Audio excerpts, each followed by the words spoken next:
Hello and welcome to this further math support program online revision session, and this one's on numerical methods and dealing with errors and approximations. So the specification says that you need to know how to calculate absolute and relative error, and you need to know how to calculate those in any variety of things: sums, differences, products, divisions, and so on. The next thing you need to know is how errors are propagated by applying them in functions and arithmetical operations. And so you need to know how to calculate the error in a function when there's an error in the value that you're substituting into it. And alongside that, you need to understand the effects of that, of changing the way in which you do things. The final thing you need to know about is if you represent numbers in certain ways, rounded, chopped, and so on, how that affects the errors that go in. And you quite often get asked questions that talk about how computers or calculators store numbers, and you have to understand that there's a limited precision in that, and that affects the way in which they calculate things and the accuracy of the results you get out. And finally, you need to realise that when you subtract nearly equal numbers on something that's using approximations, that can have quite a drastic effect. So the first question we're going to do on this is from January 2010, and it's question 3, and it's only got 7 marks on it. It's not asking a great deal. So you're given a function, you're asked to calculate that function when x is 0.5, and then you're asked to show that f of 0.5 plus h is approximately 0.875 minus 0.25h using a formula that they've given you. Okay, from that you'll have to determine a range of values for x for which you get 0.875 out of the function to 3 decimal places. So the first step is to substitute in 0.5, and that's a case of simply substituting in 0.5 for each of the bits. So you get 0.5 cubed minus 0.5 squared plus 1, so it gives you 0.875. And at this point you should really be suspicious about that, and looking at it you can see where it's going to be coming from. It's from that fx. We just worked out fx for 0.5. Okay, we have 0.5 there, we have x there. So we've got that so far. We've got to use the formula that they've given us to show that. Now, at this point, we look at that and we say, oh, okay, we've got differential in there, so we need to differentiate our function. So we differentiate the function by multiplying down on the power and reducing it by 1. Remembering that plus 1 is going to go, so we end up with 3x squared minus 2x. Now, when x is 0.5, we can substitute in the value 0.5. So we know f of 0.5, we now need to work out f dash of 0.5. So there's our 3x squared and there's our 2x. And so we calculate that, and miraculously it ends up with the thing that we're trying to show. So we've now shown that that's approximately correct. For part 2, starting from that point, it says determine the approximate range of values for which f of x is 0.875. So there's going to be some values that are a little bit bigger and a little bit smaller from 0.5 that give us an answer of 0.875. Now it's this bit that is key to checking whether or not they're going to round to 0.875. That's the bit that is either extra or lower than the 0.875. Now you need to think what rounds to that. Well, it's 3 decimal places. It's going to be the thing in the 4th decimal place that affects it. So it's going to be, you're looking for values of f of x that are between 0.8745 and 0.8755. So you're looking for that minus 0.25h to be between 0.0005, negative 0.0005, and positive 0.0005, because that's the 4th decimal place that will affect the 3rd decimal place and change the rounding. So you want your 0.025h to be between those. Now this is quite a simple inequality to deal with. You just multiply everything by 4 to get rid of the 0.25. Okay, so now what we're saying is that h is going to be between negative 0.02 and positive 0.02, which means if we have values of 0.5 plus each of those are the x values that we can substitute into the function that will give me values that round to 0.875. So if we've got h is 0.02 from 0.5, that gives us 0.498. And if we've got plus 0.02, then we get 0.502, which means that our x values have got to be between those for it to round to 0.875. Okay, so the marking for that, there's just one mark for getting to that 0.875. There's not even a method mark, it's just a straight substitution. On a calculator, the easiest way is to type 0.5 equals and then do answer cubed minus answer squared plus 1. And it'll give you the 0.875 straight away. For the next bit, there's one mark for doing the differentiation correctly and one mark for substituting into that correctly. And those are the two marks that you get for that are part of the process of showing that the approximation comes to that. For part 2, you get one method mark for being able to realise that 0.25h is the thing that's going to be affecting whether or not you round to 0.875 or not, and what it's got to be, and you get one answer mark for putting it in terms of an inequality. You get one answer mark for a stage of the working, and then you get a final mark for converting that into x values. Next question, same paper but question 4, and this one is going to be thinking about something different then. So we've already done some things that involve error. This is going to be asking for something different. So we need to think what we know about errors and what we've got to show and what's on the specification, and this will be looking for something along those lines. So the first thing is actually just straightforward algebra. We have to show that the left hand side and the right hand side are equal to each other for all values of k. Then it specifically asks us to stick in big values. Now I would actually use the values it tells you to put in rather than doing anything else. It sort of says e.g., but I think that's a subtle hint to use those. And then it's asking you to quote two important results in numerical methods that shows. So let's have a look at what we've got there. First off, the algebraic demonstration that that's always equal to 2. Well, usually with these you take the most awkward looking side and kick that around. So I'm going to kick around the left hand side and make it look like the right hand side. So I've got two bits of algebra to square. I've got k plus 1 to square and k minus 1 to square. And so k plus 1 squared is k squared plus 2k plus 1. K minus 1 squared is k squared minus 2k plus 1.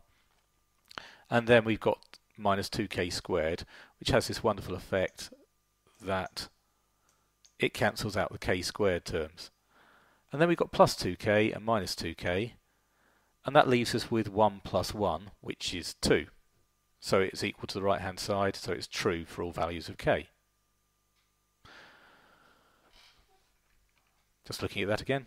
Okay, just to convince you, it's only worth 2 marks, so it should be fairly straightforward. For part 2, we've got to calculate the left hand side of that, which I've just put up for you there, with different values of k, so 10 cubed, 10 to the 6 and 10 to the 9. So let's actually put that in. 10 cubed, if we do that, now the way I do this on my calculator is I type 10 cubed equals, and then I'd do, using the brackets, answer plus 1 squared plus answer minus 1 squared minus 2 answer squared, and press equals, and we get, from the left hand side, we get 2. When we do 10 to the 6, we also get 2.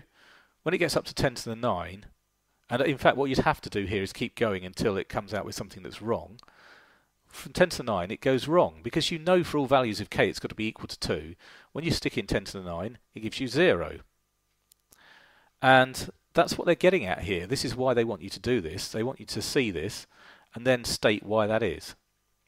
So one reason why it might be, and one thing that you'd expect to know, is that electronic devices don't always store large numbers accurately.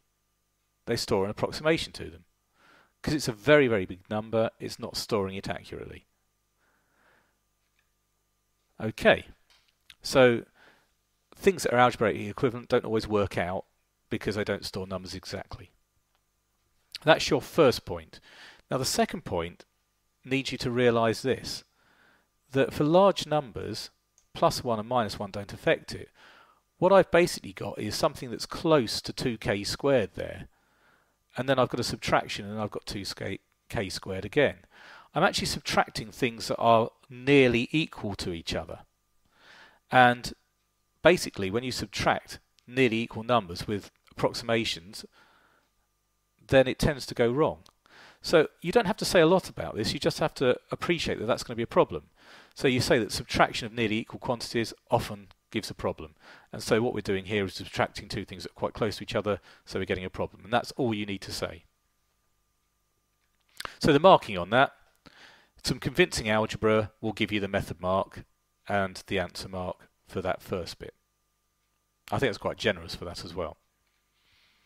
For the next bit, you'll get 1 mark for working out some values. You'll get 1 mark for working out some subsequent values, and you'll get 1 mark for working out one which finally gives you 0. Okay, it doesn't take much more than going up to 10 to the 9. For some modern calculators, it might be good enough that you can get to 10 to the 12 before you get 0 from it. And then you get 1 for each of your explanations. 1 for knowing that algebraically equivalent expressions don't work out the same because of large numbers being stored in not exact ways or inexact ways by a calculator. So if it's inexactly stored, then it doesn't always work out as you would hope. And then the other thing to say is that if you've got nearly equal quantities and you subtract, it often causes a problem. So that's 1 mark for each of those explanations. Okay, next question is from May 2010, and it's question 3. And it says that x is the approximation and x is the actual number, little x is the actual number, and it says that our approximation is 1 plus r times our actual value. State what r represents. Well, that's just a way of describing the relative error. The relative error is the fraction that you're out, so that 1 plus r just gives us the multiplier from the actual value to get us to the approximation. And then we've got to show that provided r is small, x to the n is approximately actual value to the n plus nr. And that's a fairly standard thing to go through.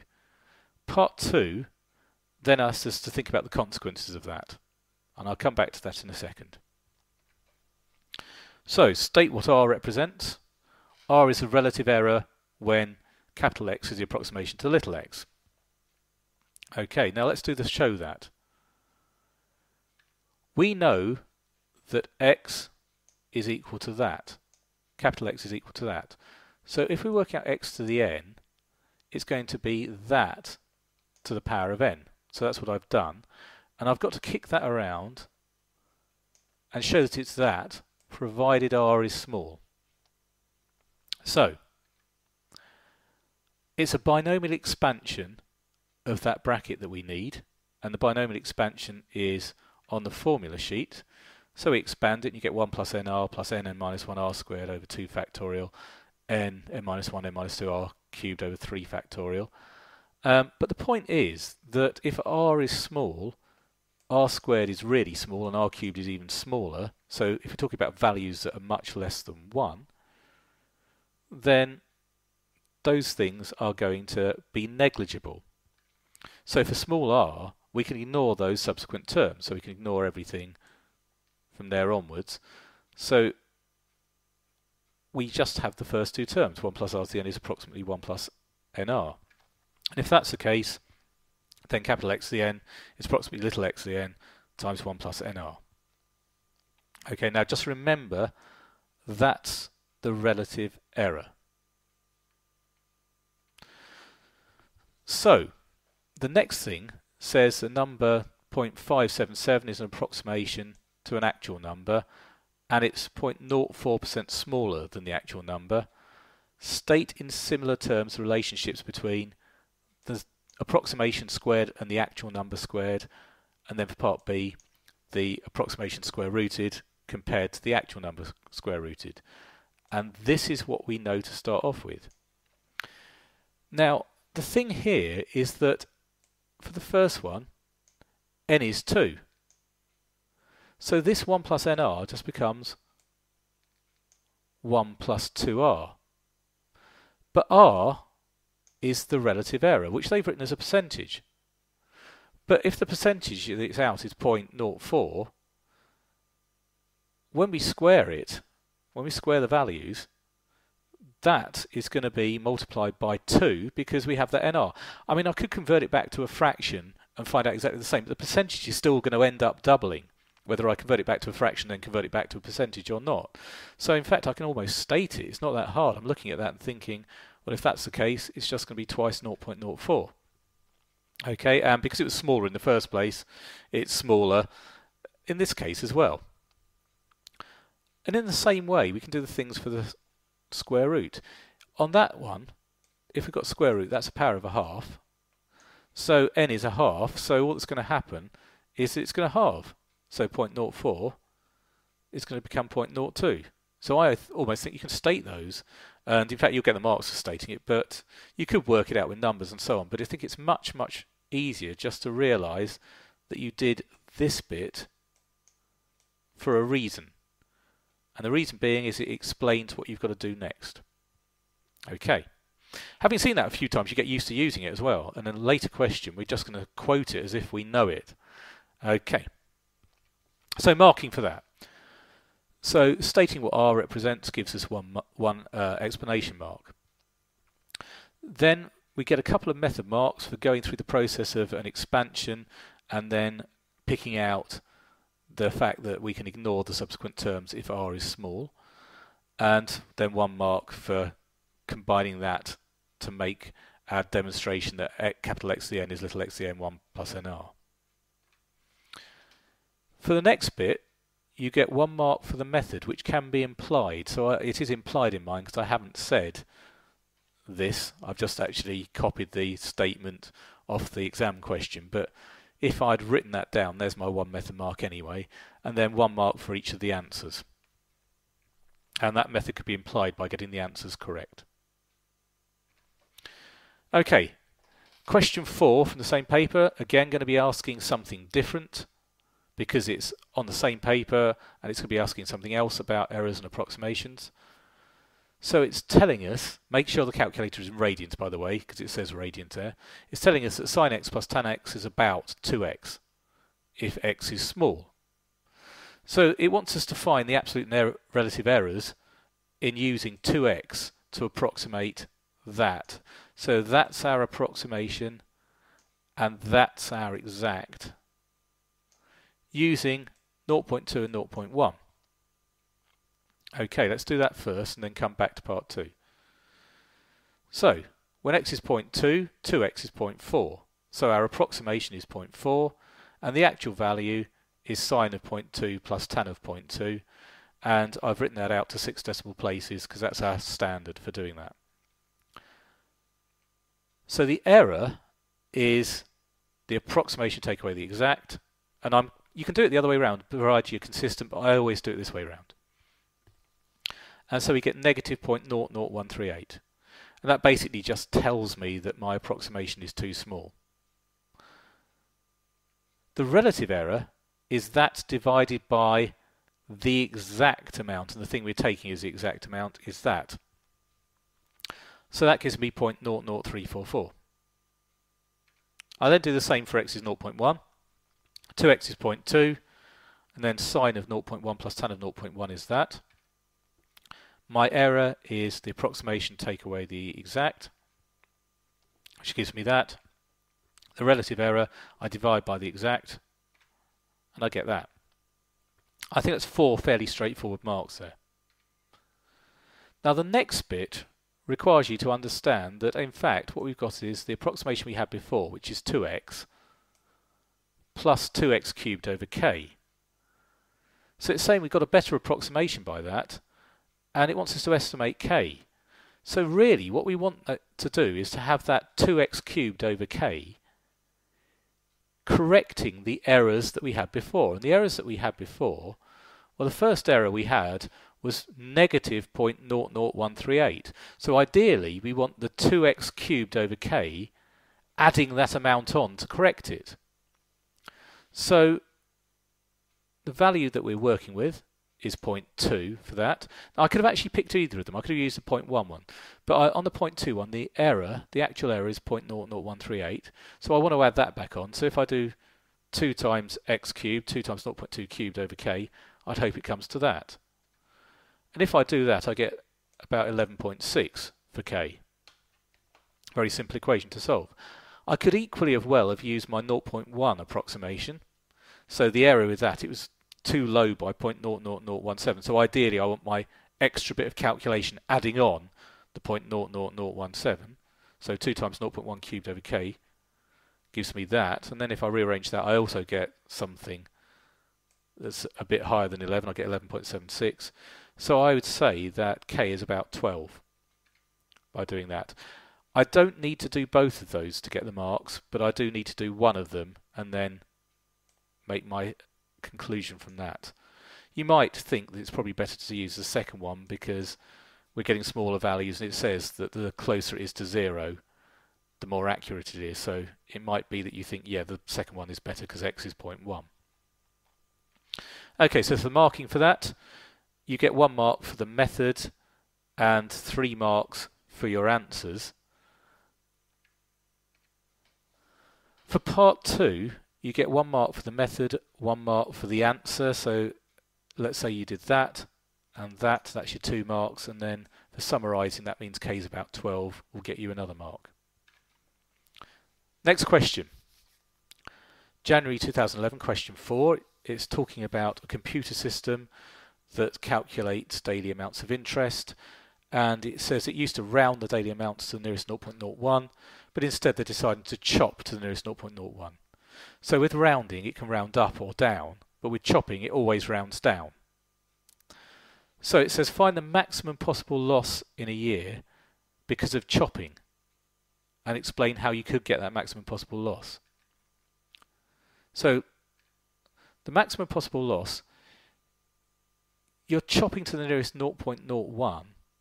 So anything from 0.01 to 0.02, and by that I mean 0.019 recurring, will chop down to 0.01.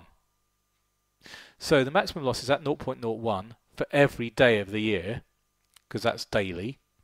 So we times that by 365, and it only gives 3.65p, but for a lot of people saving, that's going to be a lot of money. Now that loss is going to occur provided we always end up chopping. It's going to be the maximum loss is if we always end up chopping when it should always have been rounded up. Okay, because what would happen in reality is sometimes it would round down, sometimes it would round up, so that maximum loss would be nowhere near what we get. But to get that maximum loss, you'd have to have the situation where it would normally have rounded up every single time, but instead it's rounding down because we're chopping every single time. So that would occur if each daily amount would have been rounded up but was actually chopped down.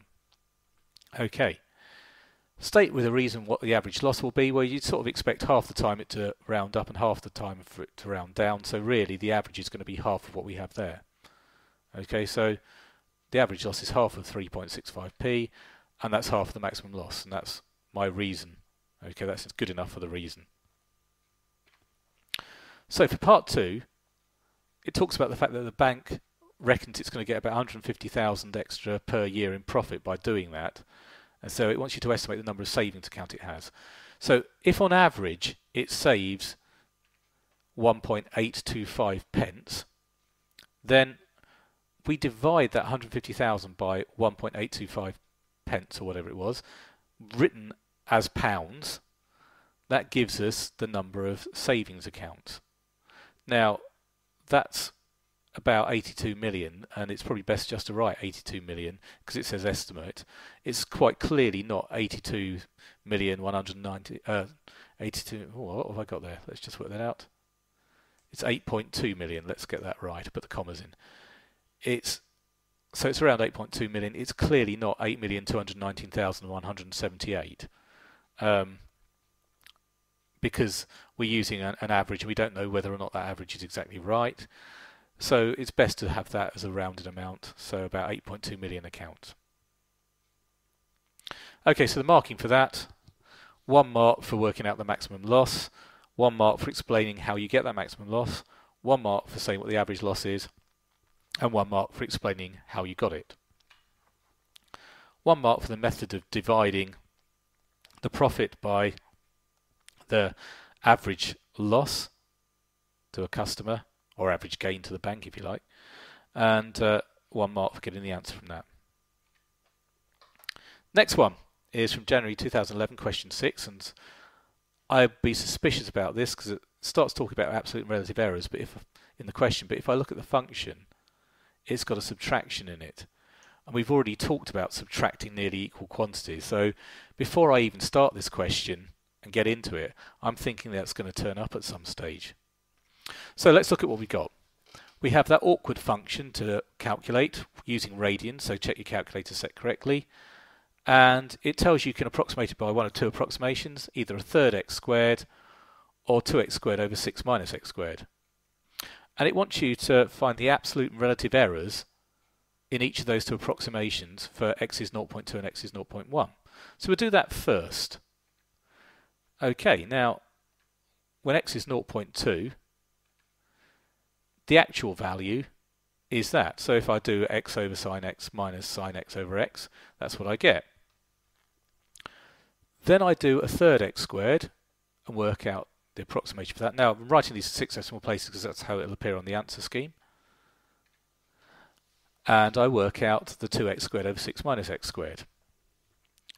Now I'm going to work out the absolute error. So for g, the absolute error is the approximation g minus the thing I'm taking as exact, which is f. So g minus f gives me that. I can calculate the relative error for that by dividing that by the thing I'm taking to be exact, which is f. So that negative 0.000179 I divide by f, and I get that. And then do the same for h. I do h subtract f, and because it's bigger, I get a positive amount this time. And my relative error, I divide that by f, and I've got that. I then do exactly the same with 0.1. I calculate the actual value using the actual function, sticking 0.1 in. Then I calculate g, sticking 0.1 in, and h, sticking 0.1 in. Calculate the absolute error by g minus f, and the relative error by dividing that by f. And then do h minus f and divide that by f. So those are my values that it asks for, and there's 9 marks for doing all of that. Then we get on to part 2, and it says we can do a third approximation by doing 4g plus h over 5 and explaining why this would be expected to be a good approximation. Now there's 2 reasons why it's a good approximation, and we need to put both of those in to get the marks. After that, we're going to find the absolute and relative errors with that new method for doing it. But we'll do the first bit first. Why you'd expect it to be a good approximation? Well, let's look at our actual errors. So if we look at the actual errors that we have from G2 to H2, there's the relative, and there's the errors. I've got that wrong. There's the actual error for each one of them. And there's the actual error for each one of them here. Now if you look at this one, it makes it look like H is 4 times worse than G. H is 4 times G. So in other words, G is a 4 times as good estimate as H, which means that you could put it in a weighted mean. Okay, that's the same for both of them. It's harder to spot on this one, but you could do a bit of calculator work and do 716 divided by 179 and find it's about 4. The clue to what you're doing there is the fact that it's done 4gx plus hx, and it's showing you that G is 4 times as good as H. So, if that's the case, we can say that G is 4 times as good as H. The other thing that we need to be able to doing that is for 1 to be one side of the correct answer, 1 to be the other side. And if you look on both of our errors, we've got a minus and a plus. So we need to say that as well. So G appears to be 4 times as accurate as H, and G and H are either side of f of x. So that means we can do it. So now we can approximate our function using that. So for 0.2 we do 4g plus h over 5, and we get that with an absolute error, which is again approximation, the thing we just worked out, take away the f value, and then if we divide that by the f value we get the relative error of that. Then we do the same for 0.1, 4g plus h over 5. Again, by doing that value, take away take away the f value. Now at this stage your calculator might be giving things that are in standard index form. Don't be scared to write that answer out in standard index form. My calculator was set to a mode where it's just writing out the exact values without writing standard index form. When I say exact, its own approximations of them, but it's writing out the values without SI form. So just bear in mind that your calculator might write it in SI form, and feel free to then write those values down. So we divide the absolute by f and we get the relative. So now we're asked to calculate x over sine x when x is 10 to the negative 4. And when x is 10 to the negative 4, we get about 1, which means that the two values are pretty similar. Okay, so when we calculate that, we get something just bigger than 1. So it says that when x is 10 to the negative 4, a cheap calculator evaluates f of x as 0. So f of x is x over sine x minus sine x over x. So when you've got 10 to the minus 4, you've got two very similar statements. X over sine x is the value we've just calculated. Sine x over x is going to be the reciprocal of that, but because that's so close to 1, it's going to be fairly similar. So I can actually do the explanation now that the cheap calculator makes an error because we're doing subtraction of nearly equal quantities. But let's do the bit before that, using an approximate formula to find a better value. Well, it's only worth 3 marks, so I'm not going to use that complicated where we do 1 times 4 plus the other and divide by whatever. I'm just going to use g of x. And so by using g of x, I get that. I just substitute it into my g of x formula because that's the easiest, because it's only worth 3 marks. I've already got 1. This must be 1, so it's going to be something straightforward. And then my explanation is going to be the final one, and it's because we're subtracting nearly equal quantities. Okay, so the marks for that. For calculation of absolute errors and relative errors throughout, you're going to get 1 method mark for that. You get 1 answer mark, and I haven't marked it all in the right places, for every pair of f. So there's 1 answer mark for that, 1 answer mark for that, and 1 answer mark for that. So every pair of values there. Every pair of values for the absolutes, and every pair of values for the relatives. Okay, so that's your 9 marks for that. You get 2 explanation marks, one for saying about the 4 times is accurate, and the other for saying that 1 is one side of the answer and the 1 to the other side. Okay, you could say that 1's positive and 1's negative, it doesn't matter, provided you get the effect correct. Then you get 1 method mark for calculating your new approximations, and you get an answer mark for each pair again, each pair of new approximations, each pair of absolute errors, and each pair of relative errors. You get 1 mark for calculating x over sine x for 10 to the negative 4. You get 1 mark for substituting that into g or h, and you get 1 mark for saying that it's subtracting nearly equal quantities. Okay, next question is May 2011, question 5. And on this one, we've got to find the absolute and relative errors by using 3.162 as an approximation for root 10. And then think about what happens as we raise things to the power of 4. And then, in general, as we raise things to the power of k. So the absolute error is just done by calculating the difference, and I always do the approximation minus the exact. So I use my calculator and type in root 10 at that stage, and I get that for my absolute error. The relative error you get by dividing that by root 10, which is the exact amount. So if I divide that by root 10, I get negative 0.000878. For part 2, the relative error, if we use x to the 4. Well, we actually did this before, that we had an approximation for this, which is that we have capital X is little x, 1 plus nr. So the relative error is multiplied by n, where n is a power. So the relative error I can work out like that, or I can multiply the previous relative error that I've just found by 4. So I'm calculating it fully this time, and so the approximation is 3.162. If I raise that to the power of 4, that 100 is root 10 to the power of 4, and so I use that again at the bottom because you have to divide by the exact, and when you do that you get that, which in fact is about 4 times what we had as our previous relative error.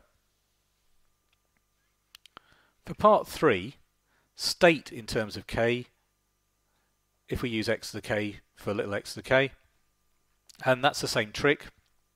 We multiply our original relative error by the power of x, which is k.